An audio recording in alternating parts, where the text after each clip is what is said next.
अस्सलामुअलैकुम। क्या हाल चाल है बच्चों?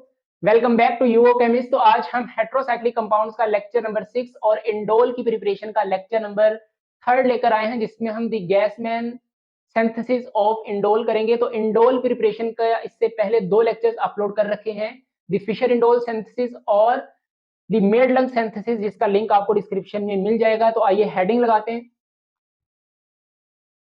The Gassman synthesis of indole. चलिए इसके स्टेटमेंट की बात कर लें। The Gassman synthesis of indole is a chemical reaction that produces the substituted indole by the reaction of N-chloroaniline with beta ketosulfide in the presence of strong base। तो यहां पर जो हमारा स्टार्टिंग मटेरियल रहेगा दैट इज N-chloroaniline, उसको हम react करवाएंगे अपने रिएक्टेंट बीटा कीटोसल्फाइड के साथ। तो हमारे पास substituted indole as a final product रहेगा और ये वाला आपका रिएक्शन बेस कैटालाइज्ड रिएक्शन है, मतलब बेस की प्रेजेंस में ये रिएक्शन आपका प्रोसीड होगा। तो आइए स्टेटमेंट को राइट कर लें। The Gassman synthesis of indole is a chemical reaction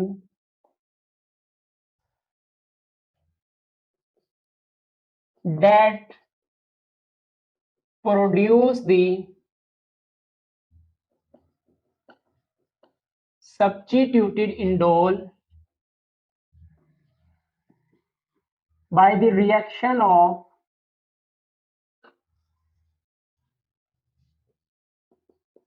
N-chloroaniline with beta ketosulfide in the presence of strong base. और यहां पर जो बेस यूज की जाती है डेट इज ब्यूटाइल लिथियम, कोई भी यूज कर ले, ये नहीं तो आप सोडियम हाइड्राइड का भी यूज कर सकते हैं। मैंने आपको बताया था कि बेस का काम केमिकल रिएक्शन में एसिडिक प्रोटॉन को निकालना होता है जस्ट। ओके, तो अब यहां पर देखिए आपके पास एन क्लोरोएनिलीन क्या है। तो बेटा एनिलीन तो आप सब जानते हैं, बेंजीन रिंग के ऊपर अगर NH2 लगा दें तो इसको हम बोलते हैं एनिलीन। ओके, तो एनिलीन से एन क्लोरोएनिलीन तक का सफर क्या होगा कि आप जस्ट नाइट्रोजन का जो एक हाइड्रोजन है उसको क्लोरीन के साथ रिप्लेस कर दें, दैट इज एन क्लोरोएनिलीन। तो ये हमारा स्टार्टिंग मटेरियल रहता है गैसमैन सिंथेसिस में। Okay, N chloroaniline. अच्छा, इसका रिएक्शन हमने करवाना है किसके साथ? बीटा कीटो सल्फाइड के साथ। What is beta keto sulphide?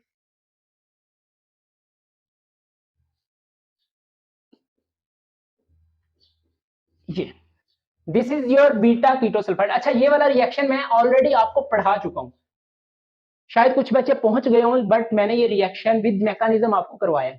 और मैंने शायद तब भी आपको बताया था कि जब हम हेट्रोसाइक्लिक कंपाउंड्स करेंगे ये रिएक्शन आपको तब फिर देखने को मिलेगा।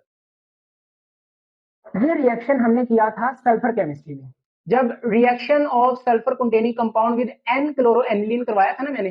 तो यहां पर ये वाला बीटा कीटोसल्फाइड का रिएक्शन मैंने आपको एन क्लोरोएनिलीन के साथ करवाया था और वहां पर भी आपका इंडोल ही बना था। तो ये रिएक्शन हमने वहां भी पढ़ा था और अब हमने फिर पढ़ना है। सही है, N chloro aniline react with beta keto sulphide. चलिए, ये आर और आर डैश आपके कुछ भी हो सकते हैं, लाइक यहां पर अगर मैं आर ग्रुप मिथाइल रख दूं और आर डैश मैंने इथाइल रख दिया। अब इसको बीटा कीटो सल्फाइड क्यों बोलते हैं? देखें, ये आपका कार्बोनाइल कार्बन, इसके रिस्पेक्ट में ये अल्फा कार्बन और ये आपकी बीटा कार्बन। तो बीटा पर सल्फर है तो बीटा, सॉरी इसके रिस्पेक्ट में देखें, ये आपका सल्फर, इसके रिस्पेक्ट में ये अल्फा कार्बन और ये आपका बीटा कार्बन। तो इसके रिस्पेक्ट में ये अल्फा और ये बीटा, तो बीटा पर आपकी कीटो है, मतलब कीटोन पोजीशन है, तो बीटा कीटो सल्फाइड। इसका आईयूपैक नेम आप कैमरा के ऊपर सर्च कर सकते हैं।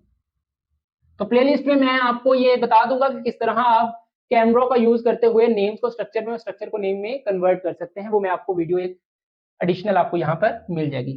चलिए रिएक्शन करें।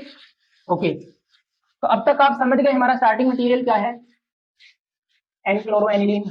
उसको रिएक्ट करवाना है बीटा कीटो सल्फाइड के साथ in the presence of strong base. तो हमारे पास बनेगा क्या, सब्स्टिट्यूटेड इंडोल, सब्स्टिट्यूटेड इंडोल। चलिए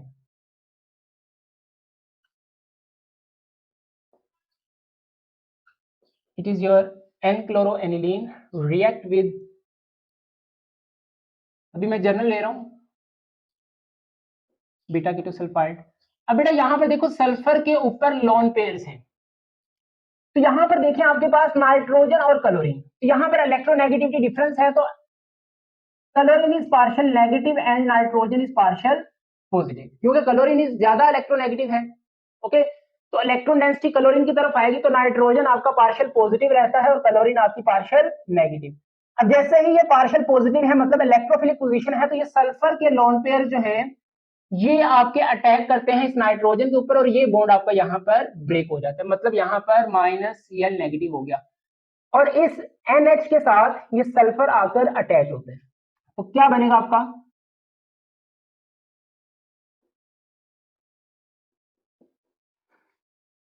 सल्फर, इसके पास एक लोन पेयर तो है बट एक इसने डोनेट कर दिया, ये आपका R डैश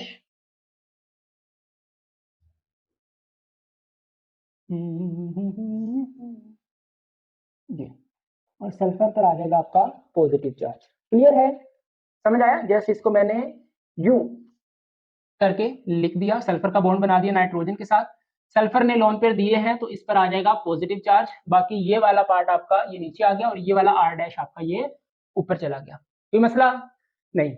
अब यहां पर देखिए सल्फर पर पॉजिटिव चार्ज है, तो जो बगल बगल की इलेक्ट्रॉन डेंसिटी है वो टुवर्ड सल्फर मूव करेगी। ठीक है, मतलब ये कार्बन है आपके पास यहाँ पर, तो इलेक्ट्रॉन डेंसिटी टुवर्ड सल्फर जाएगी, तो ये वाली आपके पास, अब यहां से भी अगर अब यहाँ पर CH3 है तो यहां से भी इलेक्ट्रॉन डेंसिटी टुवर्ड सल्फर आएगी और यहाँ से भी इलेक्ट्रॉन डेंसिटी टुवर्ड सल्फर जाएगी। मतलब सल्फर के साथ जो आपके प्रोटॉन्स हैं, कार्बन है, उनके ऊपर जो प्रोटॉन्स हैं दीज आर एसिडिक प्रोटॉन्स। अब मेरा आपसे क्वेश्चन ये है कि ये वाले कार्बन के पास जो दो प्रोटॉन्स हैं ये ज्यादा एसिडिक है, इस कार्बन के प्रोटॉन ज्यादा एसिडिक है, तो the simple answer is this proton. उसकी वजह यह है कि यार यहां पर भी इलेक्ट्रॉन विथड्रॉइंग ग्रुप है, ये RC डबल बॉन्ड हो, तो इलेक्ट्रॉन डेंसिटी यहां पर भी जा रही है और सल्फर की तरफ, बट यहां पर जस्ट सल्फर की तरफ आ रही है, तो ये वाले जो हाइड्रोजन है ये ज्यादा एसिडिक हैं as compare to this hydrogen. समझ आ रही बात? अच्छा, तो हमें ये बात समझ आई कि ये जो आपके प्रोटॉन्स हैं ये वाले hydrogen these are acidic in nature, तो हमने यहां पर बेस का यूज करना है, लाइक ब्यूटाइल लिथियम का कर लें या सोडियम हाइड्राइड का कर लें, तो स्ट्रॉन्ग बेस का काम क्या होगा कि वो यहां से एक एसिडिक प्रोटॉन को या एक एसिडिक हाइड्रोजन को निकाल लेगी। अब जैसे ही यहां पर अगर इसका यूज करें तो ये हाइड्रोजन और ये हाइड्रोजन मिलकर -H2 गैस की फॉर्म में यहां से निकल गया, तो बनेगा क्या,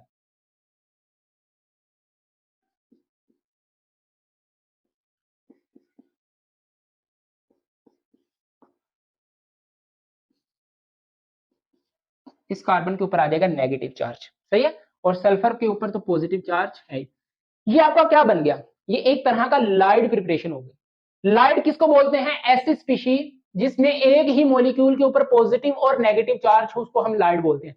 जिन बच्चों ने सल्फर केमिस्ट्री मुझसे पढ़ी उनके लिए तो ये चीजें बहुत आसान है, क्योंकि वहां पर मैंने ये बेस बिल्कुल बना दी थी, ऐसा मॉलिक्यूल जिसमें पॉजिटिव नेगेटिव चार्ज प्रेजेंट हो उनको हम लाइड बोलते हैं। ओके, तो ये आपके पास लाइड की प्रिपरेशन हो गई। अब नेक्स्ट स्टेप में आपके पास क्या होगा, यहां पर ये स्टेप समझने वाला है। अब जो ये स्टेप होगा ना उसकी जो ड्राइविंग फोर्स है वो ये है, ये वाला बॉन्ड। भाई ये जो सल्फर और नाइट्रोजन का बॉन्ड है ये आपका वीक बॉन्ड है। उसकी दो रीजंस है, एक तो ये कि आपके पास सल्फर और नाइट्रोजन ये एक हेट्रोएटम है, अलग अलग है। दूसरा ये कि सल्फर के ऊपर जो पॉजिटिव चार्ज है तो इलेक्ट्रॉन डेंसिटी टुवर्ड सल्फर जाएगी, तो ये वाला पार्शियल आपका थोड़ा सा पॉजिटिव रहता है, मतलब ये वाला बॉन्ड अब शिफ्ट होना चाहता है टुवर्ड सल्फर, क्योंकि सल्फर पर जो पॉजिटिव चार्ज है अगर बॉन्ड सल्फर के ऊपर शिफ्ट हो जाए तो सल्फर आपका न्यूट्रल हो जाएगा, सही है। तो ये आपका वीक बॉन्ड है, तो होता क्या है आपके पास कि ये वाला नेगेटिव इस कार्बन के ऊपर अटैक करता है, ये वाला आपका बॉन्ड यहां पर शिफ्ट होगा और ये वाला जो बॉन्ड है ये ब्रेक होकर टूवर्ड सल्फर चला जाएगा। आई विल रिपीट, सुनो जरा, ये वाला बॉन्ड क्या है, वीक बॉन्ड है, तो होगा क्या, ये नेगेटिव चार्ज ये एक्ट करेगा एज न्यूक्लियोफाइल, तो भाई ये जैसे ही पार्शियल पॉजिटिव रहता है तो यहां से इलेक्ट्रॉन डेंसिटी भी यहां पर जाएगी, तो पूरा यहां पर इफेक्ट आएगा, 3 कार्बन तक इफेक्ट जाता है। तो जैसे ही आपके पास यहां पर थोड़ी सी इलेक्ट्रो पॉजिटिविटी नजर आएगी तो ये नेगेटिव जेट से इस कार्बन के ऊपर अटैक करेगा, ये बॉन्ड शिफ्ट हो जाएगा इसके पास और ये वाला बॉन्ड ब्रेक होकर सल्फर के पास और सल्फर पर जो पॉजिटिव चार्ज है वो खत्म हो जाएगा। तो बनेगा क्या, इधर आ जाएगा डबल बॉन्ड एन एच, सही है। अच्छा, इधर इसका और इस कार्बन का बॉन्ड बन गया, सल्फर आपका स्टेबल हुआ, ये बना, कोई मसला कोई मसाइल। अच्छा, अब यहां पर देखें, यहां से यहां तक आते हुए आपकी रिंग एरोमेटिसिटी लॉस हो गई। भाई यहां पर देखें, pi sigma pi sigma pi sigma conjugation है, बट यहां पर आपके पास जो रिंग की एरोमेटिसिटी है, कॉन्जुगेशन है, वो लॉस हो गई। तो मतलब क्या आप स्टेबिलिटी से अनस्टेबिलिटी की तरफ मूव करके गए हो, ऐसा तो नहीं होता। तो हम दोबारा इस रिंग की जो एरोमेटिसिटी है वो रीगेन करेंगे, तो होगा क्या, यहां पर नेक्स्ट स्टेप में P T R proton transfer reaction होगा। तो इस कार्बन के पास एक प्रोटॉन है, देखो भाई इसमें 1 2 3 बॉन्ड बनाया, तो डेफिनेटली एक इसके पास हाइड्रोजन है, तो ये वाला बॉन्ड यहां पर, ये वाला बॉन्ड यहां पर, ये नेगेटिव, ये H प्लस की फॉर्म में निकला, ये नेगेटिव ने इस H प्लस को पकड़ लिया, सही है। तो यहां पर प्रोटॉन ट्रांसफर रिएक्शन हुआ, सो आपके पास रिंग की एरोमेटिसिटी रीगेन हुई, यहां पर सिंगल बॉन्ड NH2 नाइट्रोजन के ऊपर लोन पेयर मैंने मेंशन कर दिया, बाकी आप यहां पर सल्फर। अच्छा, अब यहां पर ना एक चीज देखो, मैं ये वाला जो पार्ट है ना, ये नीचे वाला, इसको मैं ऊपर लिखने लगा हूं और ऊपर वाले को मैं नीचे लिखने लगा हूं, देखें ये आ गया सल्फर, सॉरी ये कार्बन आएगी, ये वाली,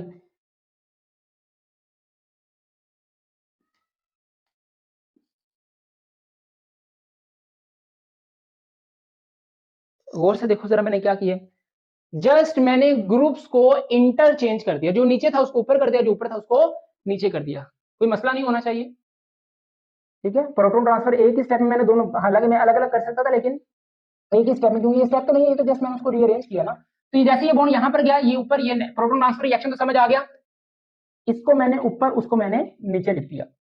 अच्छा, अब होगा क्या कि देखो नेक्स्ट स्टेप में ये नाइट्रोजन के जो लोन पेयर्स हैं ये इस इलेक्ट्रोफिलिक कार्बन के ऊपर अटैक करेंगे, तो जैसे ये इसके ऊपर अटैक करेंगे तो ये वाला बॉन्ड शिफ्ट हो जाएगा ऑक्सीजन के ऊपर, तो मतलब यहां पर फिर साइक्लाइजेशन हुई, इंट्रामोलिकुलर साइक्लाइजेशन। तो कितने मेंबर रिंग बनी, 1 2 3 4 5, तो 5 मेंबर्ड आपकी रिंग बनी, इसको मैं जरा क्लोज करके लिख दूं, चलिए। अच्छा जी,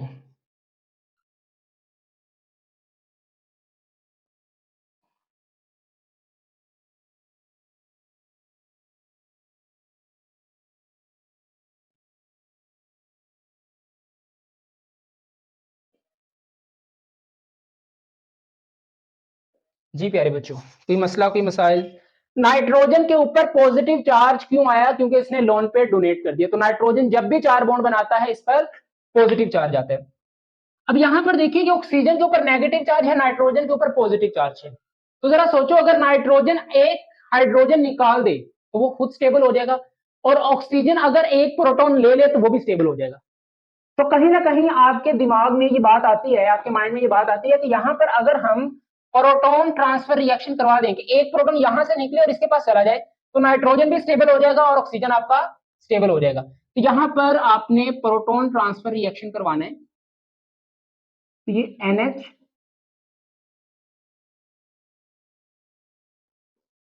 ये OH बन जाएगा और बाकी तो सारा आपका एज इट इज, सही है। ओके, अब नेक्स्ट स्टेप में आपने क्या करना है प्यारे बच्चों, इसको हीट करें, हीट करने से वाटर मॉलिक्यूल आपका एलिमिनेट होगा, वो कैसे, यहां पर देखो, इसको मैं ऐसे लिख रहा हूं, ठीक है, NH, इस कार्बन के पास एक हाइड्रोजन है, ठीक है, कैसे?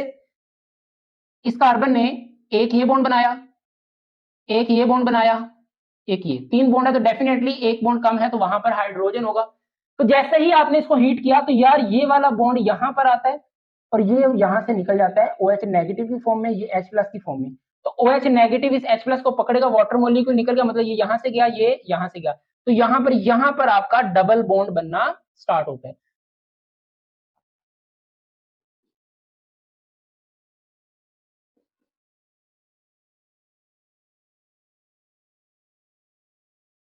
छी कितना गंदा लिखा गया। चलिए, आर डैश, यहां पर एक आर, ये बना, देखें यही है, क्लियर है? जस्ट आपने यहाँ पर हीट किया, हीट करने से क्या होगा, ये वाला बॉन्ड यहाँ पर, ये वाला बॉन्ड यहाँ से निकल गया, OH नेगेटिव H पॉजिटिव मिलकर आपका वाटर मॉलिक्यूल निकल गया और इस कार्बन और इस कार्बन के दरमियान यहाँ पर डबल बॉन्ड बना, वो मैंने यहाँ पर बना दिया। अच्छा, अब आपने क्या करना है, आप जस्ट 1 स्टेप अवे है अपने फाइनल प्रोडक्ट से। अब आप क्या करें, यहाँ पर किसी रिड्यूसिंग एजेंट का यूज करें। रिड्यूसिंग एजेंट आपका क्या करेगा, यहाँ से इस बॉन्ड को क्या करेगा, रिड्यूस करेगा। तो सल्फर और कार्बन का बॉन्ड रिड्यूस करने के लिए हम सोडियम ओवर लिक्विड अमोनिया का यूज कर सकते हैं, या यहां पर आप वो रेने निकल का भी यूज कर लें, तो कोई इशू नहीं है। मैं ऊपर वाला स्टेप रेज कर दूं, ये वाला, इतना नोट करें जरा आप। ओके, चलिए, तो मैं नीचे वाला स्टेप जरा दोबारा लिखूं ऊपर।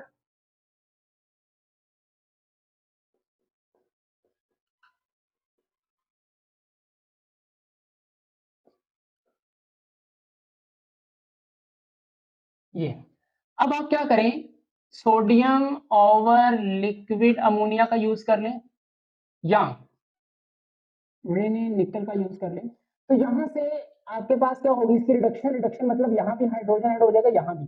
तो जैसे यहाँ पर -RSH निकल जाएगा, thio alcohol as a by product, और यहाँ पर हाइड्रोजन आएगा। So what is your final product?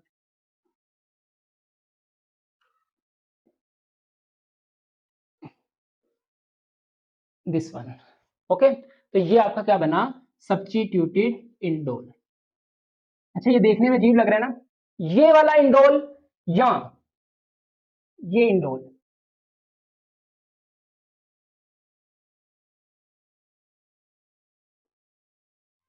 एक ही बात है, सही है, दोनों सेम है, बस उसको लिखने का, ये NH नीचे हो ऊपर हो कोई फर्क नहीं पड़ता, सही है। तो ये इंडोल एक ही बात है। तो यहां पर भी इंडोल की जो सेकंड कार्बन है, सेकंड पोजीशन है, वहां पर कोई सब्स्टिट्यूएंट आकर लग सकता है, सही है। So this is the whole mechanism of Gassman synthesis of indole. कोई मसला, कोई मसाइल? चलिए, कोई अगर हो तो वीडियो को पीछे करके देख लीजिएगा। ऑनलाइन लेक्चर्स का यही फायदा होता है, जहां पर कोई प्रॉब्लम हो, अगर आपके पास फिजिकल क्लास है फिर तो आप क्वेश्चन राइज करते हो ना कि सर यहाँ से समझ नहीं आया, तो अगर ऑनलाइन क्लास है फिर तो आप वीडियो को पॉज करें, उसको थोड़ा सा पीछे करें, जहां से समझ नहीं आया वहां से समझे, फिर आप कंटिन्यू कर सकते हैं, सही है। चले, तो मेरी कोशिश होती है हर स्टेप में जरा ठहर कर उसको आराम से आपको क्लियर करवा दूं, ताकि कोई पॉइंट मिस ना हो जाए। अच्छा, अब एक चीज देखें कि ये जो आपका आर ग्रुप है, ये कहां से आया, आर ग्रुप आपका कहां से आया? ये आर ग्रुप आएगा बेटा बीटा कीटो सल्फाइड से। ये मैं रेस करने वाला हूं, नीचे वाले दोनों स्टेप्स नोट कर लें। ये जो आर ग्रुप है ये आएगा बीटा कीटो सल्फाइड से, बट वहां पर भी आपने देखा कि 2 ग्रुप्स हैं आर। तो हमें कैसे पता चलेगा, अगर डायरेक्ट शॉर्टकट लिखना हो, यही रिएक्शन था ना आपका, मैं आपका स्टार्टिंग मटेरियल लिख देता हूं, N chloroaniline react with this one beta keto sulphide. तो बेटा ये वाला आर ग्रुप आपका यहां पर आएगा, सही है। ये नहीं, ये तो निकल गया जब हमने उसकी रिडक्शन करवाई थी यहां पर, ठीक है, ये आर डैश है, ये निकल गया, ये वाला, ये जो आर ग्रुप होगा ये वाला आपका यहां पर प्रोडक्ट में आएगा। तो आप हिंट के लिए याद रख सकते हैं कि जो कार्बोनाइल कार्बन के साथ बगल वाला ग्रुप होगा वो ग्रुप आपका यहां पर एज अ सब्स्टिट्यूएंट आकर अटैच होगा, सही है। जैसे फॉर एग्जांपल एन क्लोरोएनिलीन, अब मैं आर आर डैश नहीं ले रहा, इसका रिएक्शन करवा दूं मैं इसके साथ,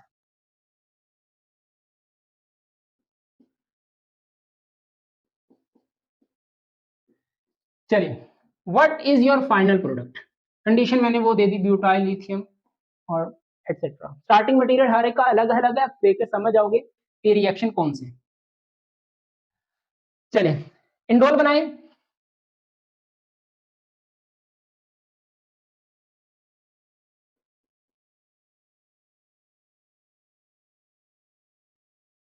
दिस वन, ये आपका फाइनल प्रोडक्ट। या इसको जरा सीधा करके लिखें ताकि आपको समझ आए।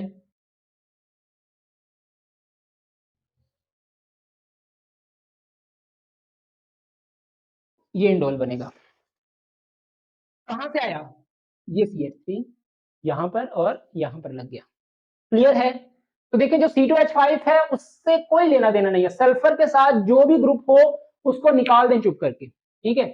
हाँ, बस ये ध्यान रखना है। जैसे फॉर एग्जांपल सुनो, अगर मैं आपको प्रोडक्ट दे दूं, ध्यान से सुनो, अगर मैं आपको प्रोडक्ट दे दूं कि ये वाला इंडोल आप बनाएं, तो फिर आप क्या करेंगे?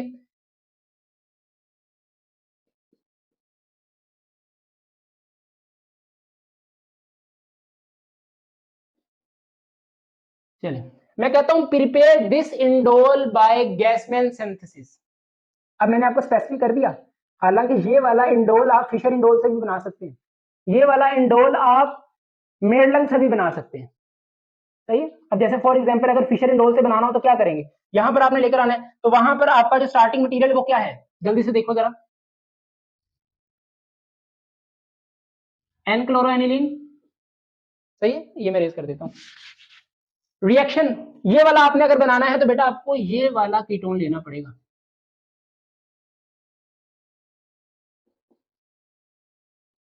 ये तो देखो, ये जो कार्बन है ये यूटिलाइज होती है यहाँ पर रिंग फॉर्मेशन के लिए, ये वाली। ओके, ये वाला कार्बन यहाँ पर आ जाएगा। ये जो आपका C2H5 है ये एज इट इज आपका एज अ सब्स्टिट्यूएंट यहाँ पर आता है। तो भाई अगर ये वाला इंडोल आप फिशर इंडोल से बनाना चाहते हैं, वो यूज दिस रिएक्टेंट। बट अगर वो आपको स्पेसिफिकली कह दे कि भाई ये वाला इंडोल बनाए गैसमैन से, तो फिर आप क्या करेंगे? तो फिर आप जहन में लेकर आए कि हाँ गैसमैन का क्या है, आपका स्टार्टिंग मटेरियल एन क्लोरोएनिलीन है, उसको बीटा कीटोसल्फाइड के साथ रिएक्ट करवाना है। फिर आप सोचे कि यार ये जो आपका सब्स्टिट्यूएंट है ये कहां से आया? बीटा कीटोसल्फाइड से। तो हमें ऐसा बीटा कीटोसल्फाइड लेना है जिसके साथ ये वाला ग्रुप लगा हो, सही है। तो फिर हम क्या करेंगे?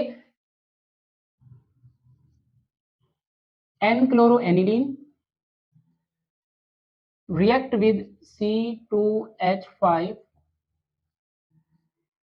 अब यहां पर कुछ भी हो कोई फर्क नहीं पड़ता। ये देखिए अब ये वाला C2H5 यहां पर आ जाएगा। क्लियर है? अच्छा, अगर आप CH3 यहां पर ये यहां पर ले जाए तो आप मैकेनिज्म में देखिएगा तो फिर CH3 यहां पर आएगा। तो यहां पर जो भी ग्रुप होगा वो आपने यहां पर लाना है। क्लियर है? Very good. तो ये था आपका गैसमैन सिंथेसिस ऑफ इंडोल, जिसका कंप्लीट डिटेल मैकेनिज्म मैंने आपके सामने रखा। डिफरेंट तरह के क्वेश्चंस, एक प्रैक्टिस क्वेश्चन मैंने आपको करवा दिया, इसका मैकेनिज्म आप खुद करिएगा। याद रखिएगा, सिर्फ मेरे पे ना रहिएगा कि सर ने मैकेनिज्म कर दिया हमें आता है, नहीं, बार बार प्रैक्टिस करिएगा, खूब ढेर सारी प्रैक्टिस करिएगा, ऑर्गेनिक के रूल्स को ब्रेक में करिएगा, आपके मैकेनिज्म होते चले जाएंगे। नमाज पढ़ते रहें, कुरान पाक की तिलावत करते रहें। मिलते हैं नेक्स्ट वीडियो में। All the very best. अल्लाह हाफिज and subscribe to my channel.